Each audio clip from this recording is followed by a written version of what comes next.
We need to talk about something very important. And what I'm going to cover today is probably going to add a lot of value to your journey of improvement or whatever you're going towards. Whether you're, pursuing a passion of yours, a business of yours, you're pursuing any endeavor, or just leveling up. One important thing to realize is understanding what are you chasing. What are you trying to fulfill within you? Is there a void you're trying to fulfill? Is there a need of yours you're trying to fulfill, right? And these needs can look like different things. These needs can look like, you're trying to see your passion throughout. You're trying to feel excitement. You're trying to feel joy, right? By doing this thing that you're doing. And this can lead to you hustling hard, going hard. And there's some value in hustling. There's some value in putting in work throughout time and whatnot. But one thing you can't neglect is your mental headspace, also your bodily space, right? How does your body feel as you're hustling? How does your mind feel as you're hustling? Because, you hear these conversations around mental health. And it's very easy for it to go one ear and out the other because you need to put your head down and you need to work. But so many people do this and they're wondering why they still don't feel happy even as they pursue the things that they pursue. They still don't feel content. There's this angst, there's this unease of like, oh, I gotta do the next thing to feel happy. I gotta do the next thing. I gotta do the next thing. And they think that the hustling or the reaching of the goal or the brass ring is gonna make them feel great. But what they find is that this feeling of like this great feeling only lasts for a short amount of time. And then they gotta chase the next thing. They gotta chase the next thing. The issue is that not only are they not enjoying the journey, but because they're not enjoying the journey, it's hard to even enjoy the destination. What do I mean by enjoying the journey?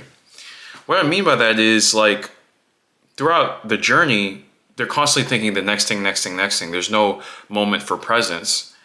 And there's no moment for the body to feel even calm. Because if you're constantly anticipating the next thing, next thing, next thing, next thing, there's no like equilibrium for the mind and body to kind of feel. And sometimes people use this as an escape because if they stand still or if they become aware of what's going on in the body, then maybe they may feel very uncomfortable with that.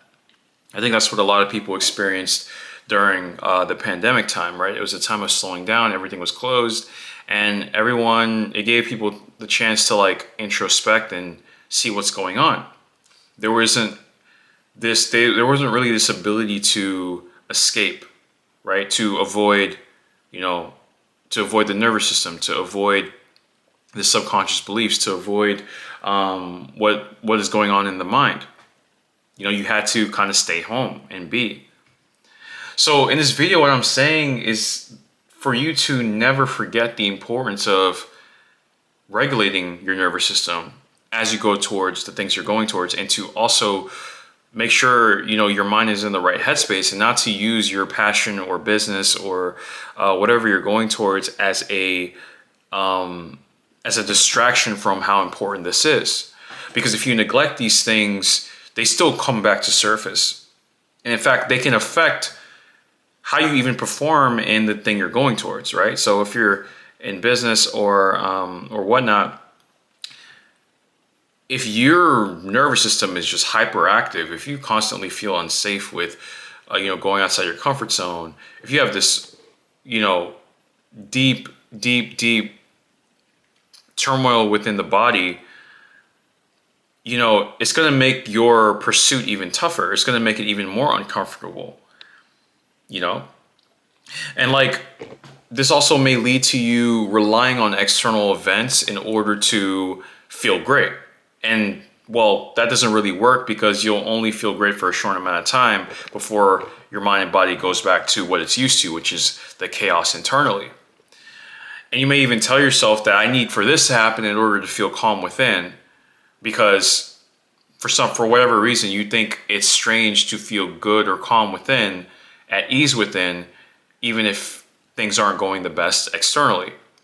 But if you understand how, reality works, you understand that, a calm nervous system and high vibrational thoughts are some of your best weaponry, however you pronounce it, against the battle of, all these toxic influences. And I say this because the world is literally built to trigger you. The world is built to just like constantly keep you in a dysregulated nervous system, constantly having your parasympathetic nervous system activated. You have this to worry about, you have this to worry about, you have this that's trying to get your attention, you have this that can make you mad, you have things that happened in the past that can upset you at any given moment, you have people that can upset you. You have so many things that can trigger you and upset you at any given moment that if you're not doing active measures to breathe deeply, relax the body, train the body to be in calm no matter what, train your mind to be strong no matter what, then it's going to be tough to be consistent and show up on a high level towards the things that you're doing. Because you're not just battling with yourself, you're battling with the world constantly. A world that is literally designed to activate your lower self. Whether you struggle with, anger, you struggle with anxiety, or you struggle with things like lust, or things like this, the world has that everywhere. And if you're not making an active practice of regulating yourself, there's going to be too many influences to keep you on a lower level for you to ever truly feel genuine joy consistently. And it's easy to think that I'm going to find peace when I see out my life purpose. I'm going to find peace when my business gets to a certain revenue. I'm going to see out peace when I get with this person. That's not how it works. You always go back to your baseline. You always adapt and go back to your baseline. This is known as the hedonic treadmill. So you have to ask yourself, what is my nervous system like day to day? Am I relaxed, or am I constantly in fight or flight? Am I constantly looking for danger, scanning for threats? Can I relax in the moment? Can I be present? My mind, what meanings do I create from things? Things that are neutral, what meanings do I create? And how are these meanings negatively affecting me? If they're negative meanings you're creating from things, well, it's going to affect your belief system. It's going to definitely affect how your body feels. So that's the thing there. You have to actively do processes that train your body that peace is a default, right? And when I go towards the things I'm going towards, I can experience peace throughout the entire process. Does it mean that I can't experience other emotions throughout the entire process? Of course. I just mean predominantly there is a way of training your mind and body to be at peace so well that it's the predominant state you stay in no matter what you're going towards, especially even if it's something outside your comfort zone, something that makes you feel uncomfortable. You kind of have this like, things will be okay, everything will be all right type of mentality to it. And it comes from habits, right? This is where habits come in. If you have a habit of meditating, you have a habit of doing breath work, you have maybe a habit of doing yoga, a habit of exercise, a habit of not identifying with the ego too much, a habit of positive self-talk, a habit of reframing. I mean, you're going to be so much happier than the average person, where the average person is doom scrolling on social media constantly. They have anxiety and they're trying to suppress it by doom scrolling. They're watching all these shows that don't really add value. They don't really read things that nurture the mind much. And well, it becomes a loop. And that's how people stay stuck. That's maybe how you have been stuck before. And that's another thing about like the things you do. It's that they create a certain frequency in your life, the things you repeatedly do. So the more you do them, it becomes easier to do those things, and you attract things in a similar level. So those that practice healthy habits, mind and body habits, it becomes easier for them to be disciplined to do other things that are even better for their lives, and they attract those things.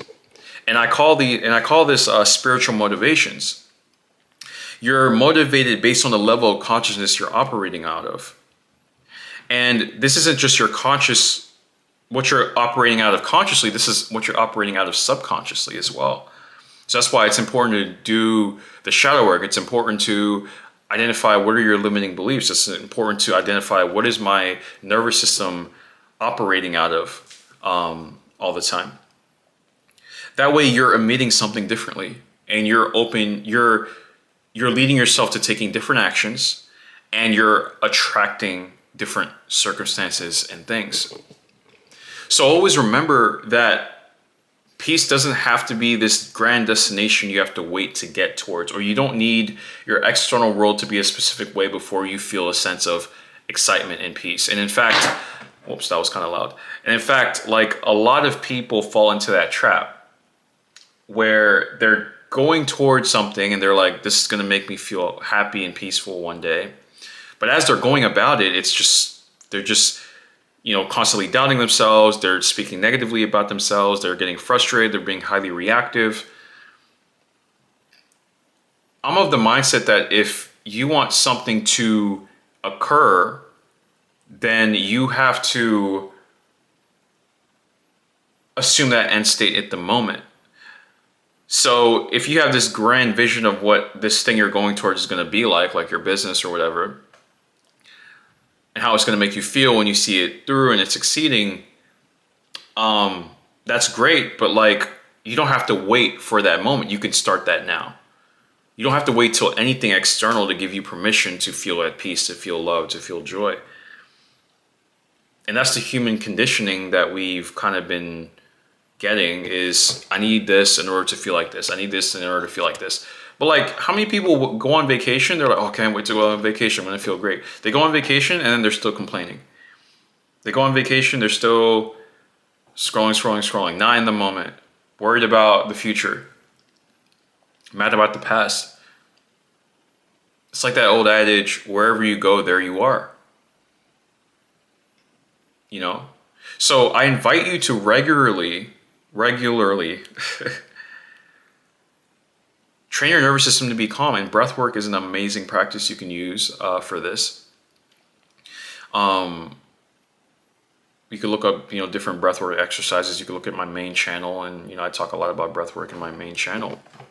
But you have to be actively doing this in order to regulate the body, calm the body down, and the mind as well. Because it's both offense and defense.